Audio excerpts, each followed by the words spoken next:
No debate quinzenal desta manhã, o Primeiro-Ministro admitiu que 2012 foi o pior ano de Portugal desde abril de 74, mas, em simultâneo, Pedro Passos Coelho considera que nunca foram feitas tantas reformas. A oposição acusa o Primeiro-Ministro e o Governo de estarem em fase de negação. Seguro perguntou uma vez. Explique aos portugueses, de uma forma clara, o que é que falhou na sua receita. Depois, disse uma outra. É que o Primeiro-Ministro é incapaz de explicar aos portugueses o que falhou na sua receita. E ainda foi, pelo menos, à terceira tentativa. Relativamente à pergunta o que é que falhou na sua receita, não disse nada. Mas Pedro Passos Coelho voltou a não dizer porque não conseguiu cumprir as metas e preferiu recordar um marco histórico do programa, os juros abaixo dos 7%. Foi um valor mítico que o próprio Ministro das Finanças do Partido Socialista classificou como uma barreira importante que, quando se ultrapassa, se passa, digamos, um limiar de sustentabilidade da dívida pública e se precisa de pedir ajuda externa. Pois bem, Sr. Deputado, que fique para final de ano este sinal muito importante. Baixámos do limiar em que precisamos de pedir ajuda externa. Quando é que essa trajetória começou a surgir? Sabe quando? A partir de setembro. Sabe porquê? Porque o Presidente do Banco Central Europeu disse uma coisa simples. Disse que ele faria tudo o que fosse necessário para salvar o euro. Talvez o Sr. Deputado possa verificar que a trajetória dos juros da dívida pública portuguesa a 10 anos começou continuamente a descer após 1 de fevereiro de 2012. A oposição junta-se à crítica ao governo e pede realidade. Nós estamos à porta do Natal. As consequências da sua política vêem-se neste Natal que deveria ser festa, mas que o seu governo transformou em dias cinzentos, amargos e sem esperança. Pela primeira vez, a dívida ultrapassou 120% do PIB e que é hoje superior a 200 mil milhões de euros. Essa sim é uma marca impressionante da sua governação. No seu mandato, a dívida pública cresceu quase 30 mil milhões de euros. Foi o Bloco de Esquerda que trouxe ao debate as declarações do Primeiro-Ministro sobre as pensões e Passos Coelho voltou a dizer que há pensões que não estão em proporção.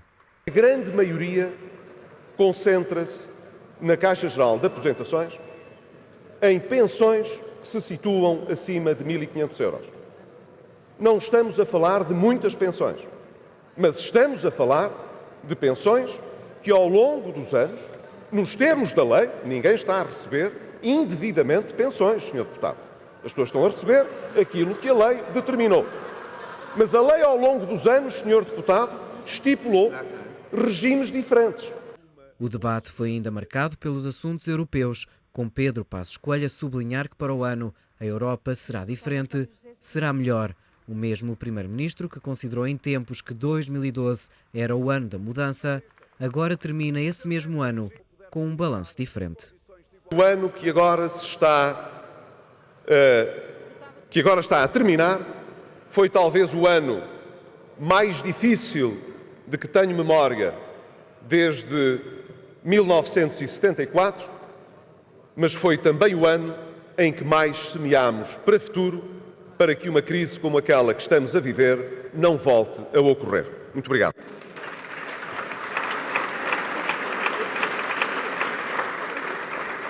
A privatização da TAP foi um dos temas em destaque no debate quinzenal. Perante a insistência dos deputados da oposição, Pedro Passos Coelho revelou a visão do Governo sobre o fracasso do negócio. O Governo lamenta o desfecho do processo de privatização. Nós gostaríamos de poder ter concluído este processo com sucesso, fazendo a venda da TAP.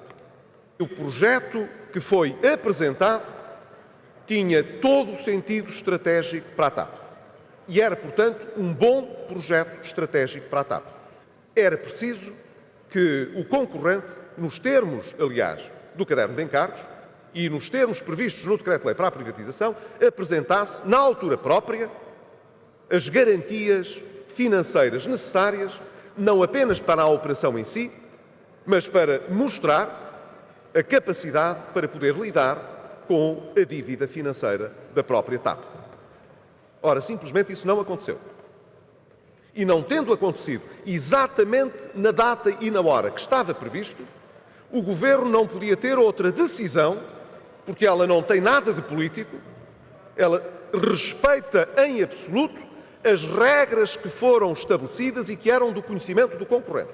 E, portanto, não vale a pena agora o concorrente vir dizer que pensava que era para apresentar lá mais à frente ou menos à frente, porque havia total clareza nas regras. Significa isto, portanto, que uma vez que não foram apresentadas essas evidências, o Governo não podia concluir com sucesso esta privatização. Carlos Marques de Almeida e Raul Vaz são convidados deste Enfoque. Obrigado a ambos pela vossa presença. Carlos, foi uma decisão técnica ou política? Eu julgo que foi sobretudo uma decisão política, embora o argumento técnico sirva para, de alguma forma, justificar uma decisão que é, para mim, como eu disse, política. E causa-me alguma perplexidade, porque ao fim de tanto tempo, ao fim de tantas negociações e na iminência de se estar a votar a decisão sobre o negócio, subitamente aparece uma coisa que é essencial, ou que deve ser essencial, que é a capacidade financeira do concorrente em a demonstração da capacidade financeira do concorrente para assumir os compromissos. E subitamente, só no Conselho de Ministros é que verificaram que essas garantias, porque, entretanto, repare, falam-se em garantias bancárias, mas a Secretária de Estado do Tesouro ontem dizia que não eram garantias bancárias, eram garantias. Era da parte do Governo, existiam algumas dúvidas relativamente à capacidade financeira para que fossem os compromissos assumidos. Portanto, subitamente encontra-se este pretexto, porque julgo que isto é sobretudo um pretexto, para interromper ou abortar um processo que teria, e tinha, e teve, e continua a ter, um grande impacto na vida política portuguesa. Portanto, eu acho que a decisão foi sobretudo política. Repare, o projeto é bom, o plano estratégico é bom, tudo é bom. Mas, subitamente, é tudo bom, mas falta aquilo que é essencial, pelos vistos, que é a capacidade financeira para concretizar. Ou seja, isto não faz sentido.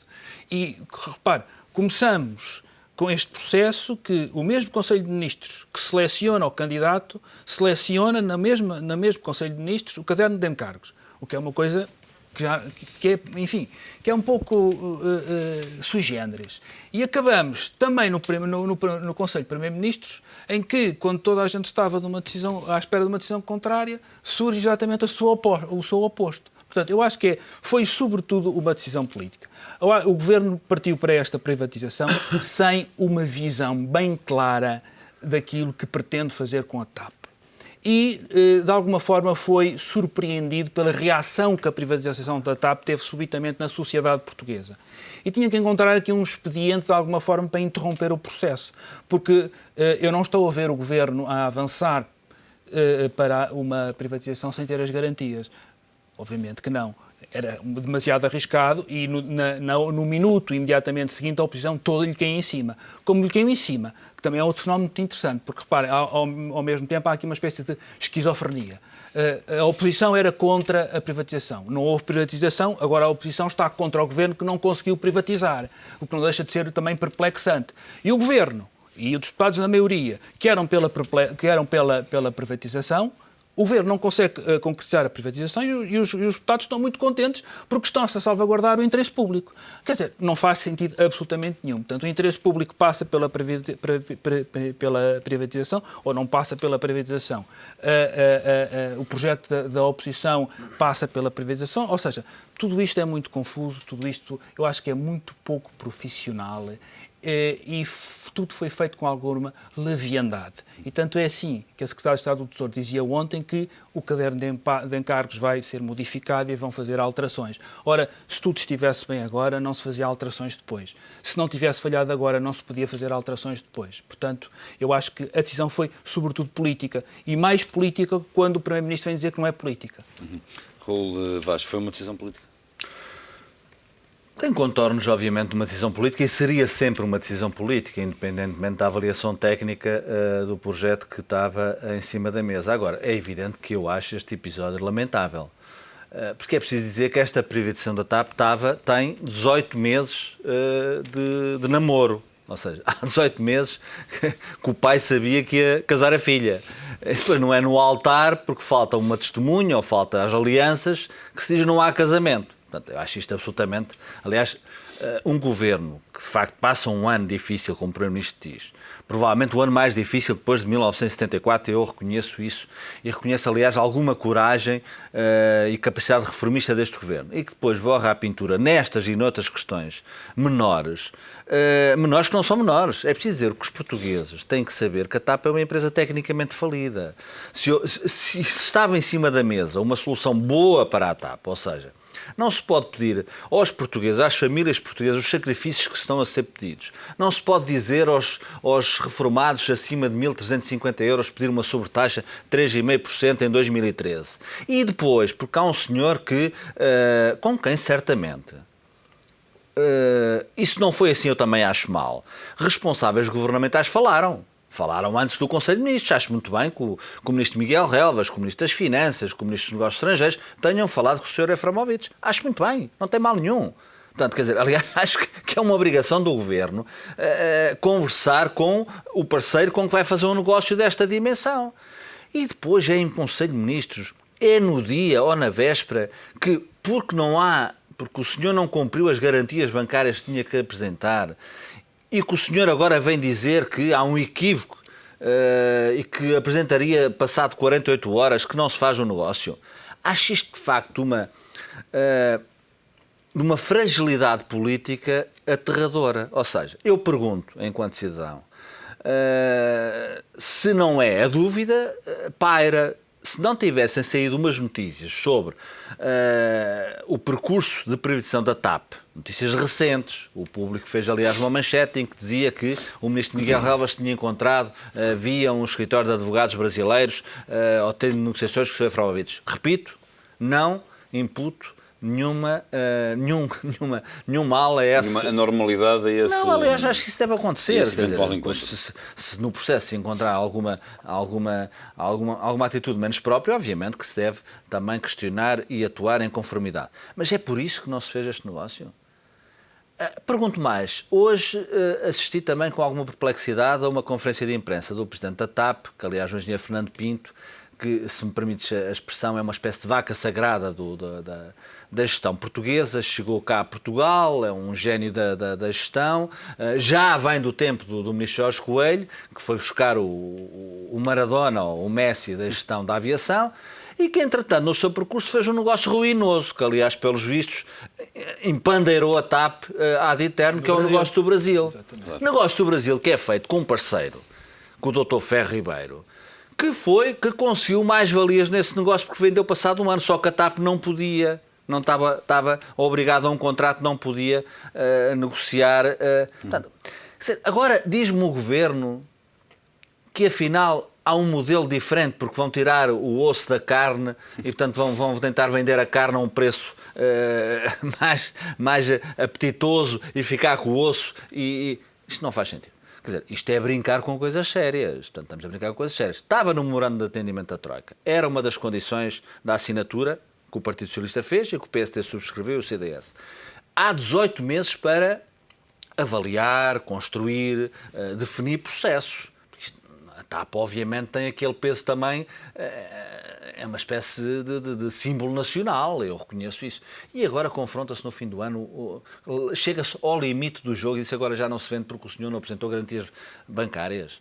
Sinceramente, se o problema é este, eu acho que o Governo foi pouco corajoso em enfrentar a oposição e a opinião pública e podia, julgo eu, fazer uma venda a tempo, condicionada à apresentação das garantias bancárias do Sr. Eframovich no dia 27. Acho que isto era uma questão de equilíbrio e de bom senso. Se é que, como o próprio Governo diz, o negócio era bom para o presente e o futuro da TAP, uma empresa que está tecnicamente falida, que ainda agora tem que fazer um empréstimo através da PAL pública de 1.000 milhões, 100 milhões de euros. 100 milhões de euros para suprir dificuldades de tesouraria.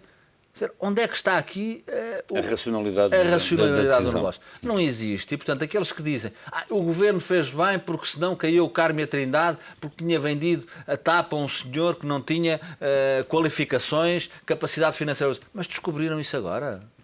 Então andaram 18 meses ou alguns meses. O José Abramovich sabia-se que ia comprar a TAP, ou que era o único candidato à TAP, há muito tempo. Toda a gente sabia deste mundo. Então não há no governo, não há advogados, não há assessores para as privatizações, a começar por um homem, conselheiro, a começar por um homem com imensa qualidade e capacidade, que é o professor António Borges. Mas quer dizer, então, e depois vem o Primeiro-Ministro pedir aos portugueses sacrifícios, dizer que é o pior ano desde 1984 e fecha o ano com este presente de Natal. Sinceramente, eu acho que isto, aliás, pode condicionar, em termos da avaliação da opinião pública, que é importante em democracia. Não esquecemos sempre a opinião pública em democracia, não se esgota no ato do voto. Ou seja, é permanente. Pode condicionar outras privatizações. Pode condicionar outras privatizações em termos de decisão técnica e em termos de decisão política. Eu acho isso mal. E isso também terá pesado nesta decisão?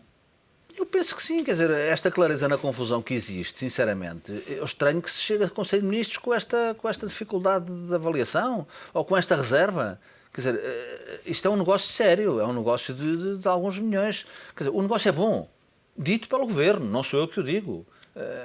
Claro, agora, o Governo foi condicionado porque o senhor só pagava 35 milhões à TAP, pois claro que ficava com a dívida. 35 milhões ao Governo. Ao Governo, ao De Estado. encaixe financeiro. O encaixe direto era 35 milhões, foi de 20, depois passou para 35. Repare-se nisto. Quer dizer, não se pode brincar com estas coisas. Está-se a brincar com a vida e está-se a brincar num momento muito delicado para as famílias e para os contribuintes portugueses.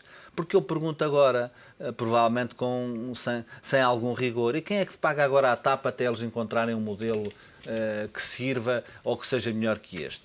Dificilmente haverá uma resposta capaz para esta questão. Carlos Marques de Almeida, no decorrer do debate quinzenal, Pedro Passos Coelho assumiu que 2012, na opinião dele, era o pior ano desde 74, desde abril de 74, mas que simultaneamente estava a semear o futuro. A colheita pode dar frutos ou não dar em nada? Eu, antes de responder diretamente a essa pergunta, há aqui um ponto que eu acho que é interessante ainda relativamente à TAP. Eu continuo, na minha opinião, acho que houve um grande amadorismo e uma grande falta de coragem política em todo este processo. Como o Raul disse muito bem, isto é a crónica de uma venda anunciada. É óbvio. O que é que subitamente se passa? E, de facto, há uma grande fragilidade política do Governo.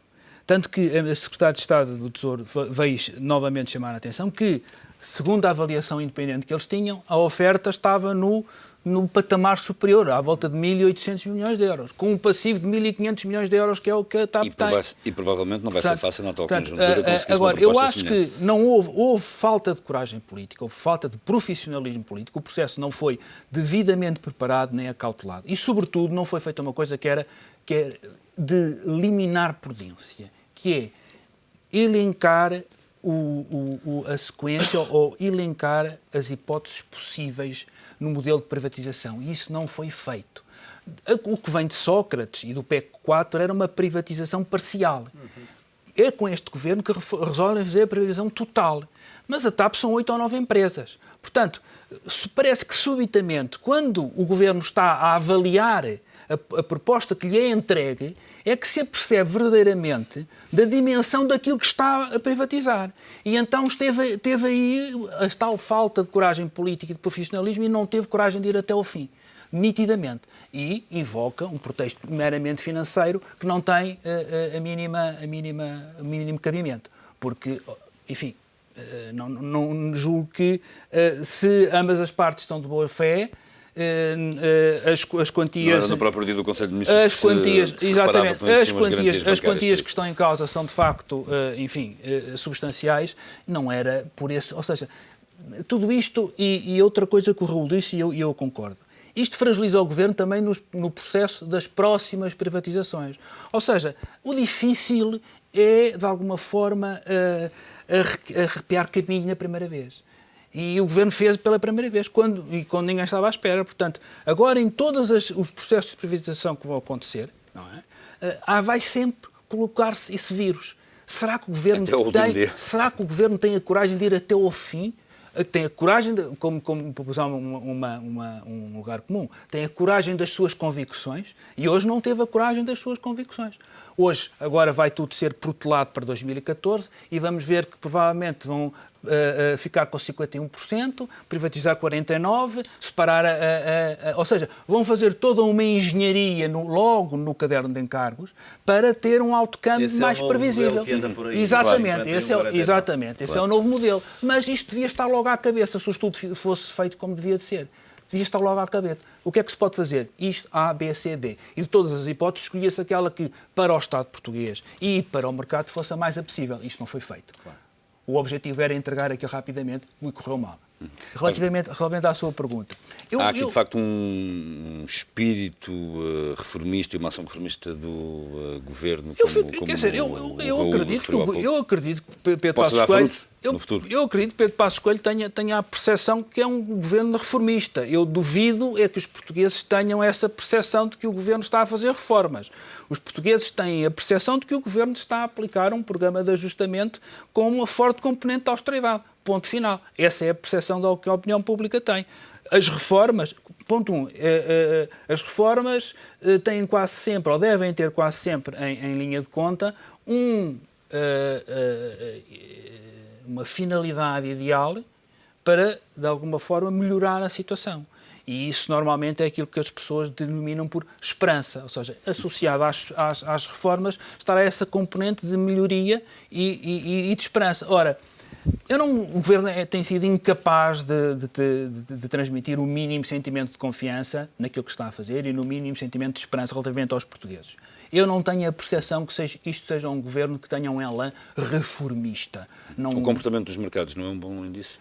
O comportamento dos mercados, nós neste momento, há aqui, de alguma forma, um filtro que ajuda a avaliar o governo português. E esse filtro é a União Europeia, e nesse sentido o Partido Socialista tem razão. Ou seja, muita da avaliação que é feita sobre Portugal é canalizada via aquilo que é a analisação feita pela Troika e pela a União Europeia. Portanto, de alguma forma, os mercados reagem muito àquilo que é o contexto da avaliação internacional e não aquilo que é o debate que nós temos aqui todos os dias e permanentemente, porque essa certamente não é a percepção dos portugueses. Ok, a dívida pública está a baixar, é verdade, sim senhor, muito bem, está abaixo do limiar dos 7%, o famoso 7%, mas o problema...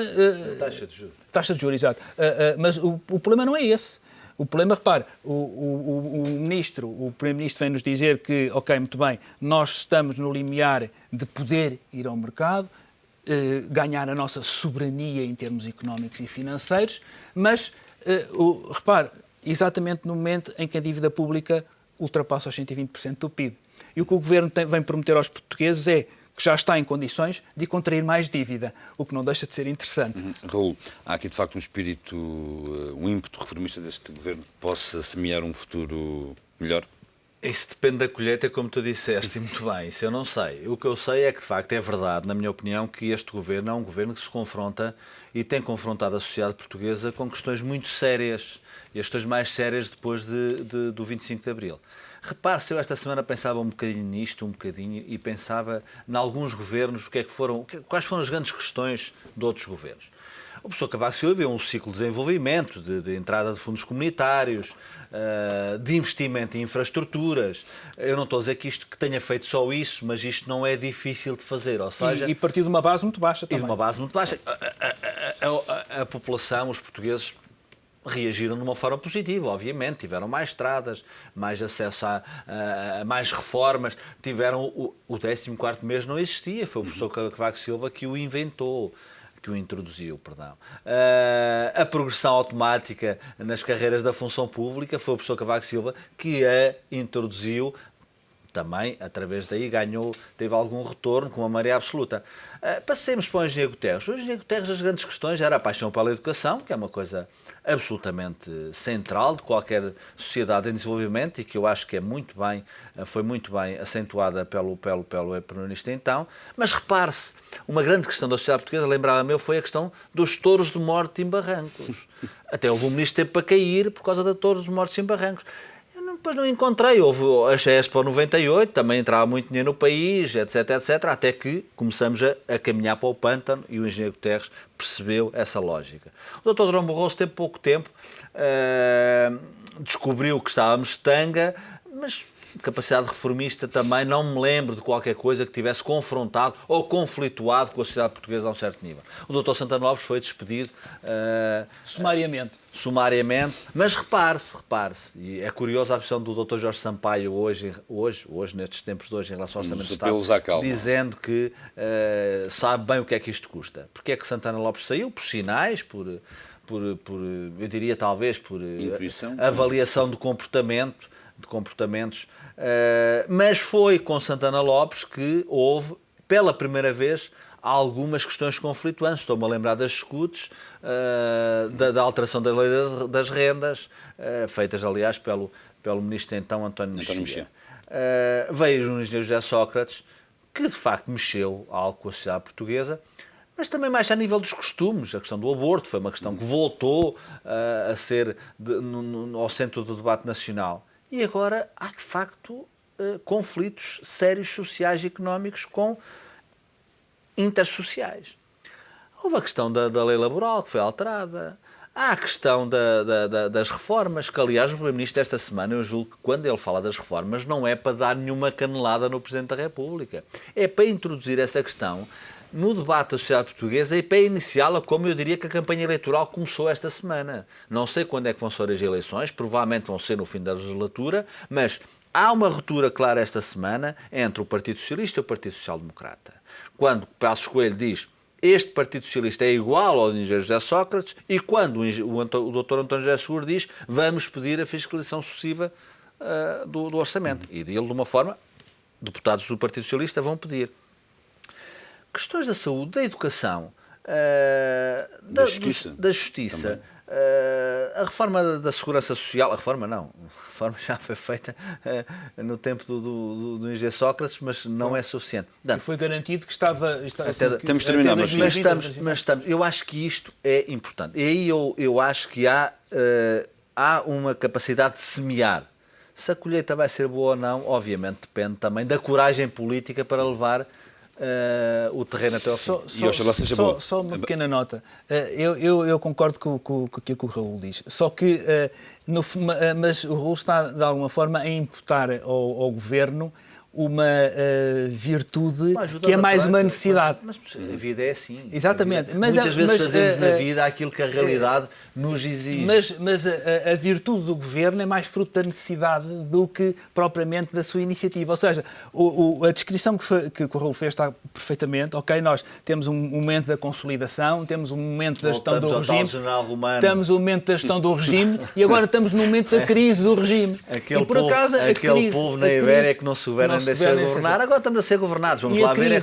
E a crise cai nas mãos de Pedro Passos Coelho. Portanto, e nesse sentido, eu não vejo tanto uma virtude nisso, mas vejo sim uma intimação da realidade e uma necessidade. O episódio da TAP é grave. Mas o episódio da TAP, concordo, é grave. Meus senhores, temos que terminar. Muito obrigado pela presença. Um Feliz Natal. Obrigado. Igualmente.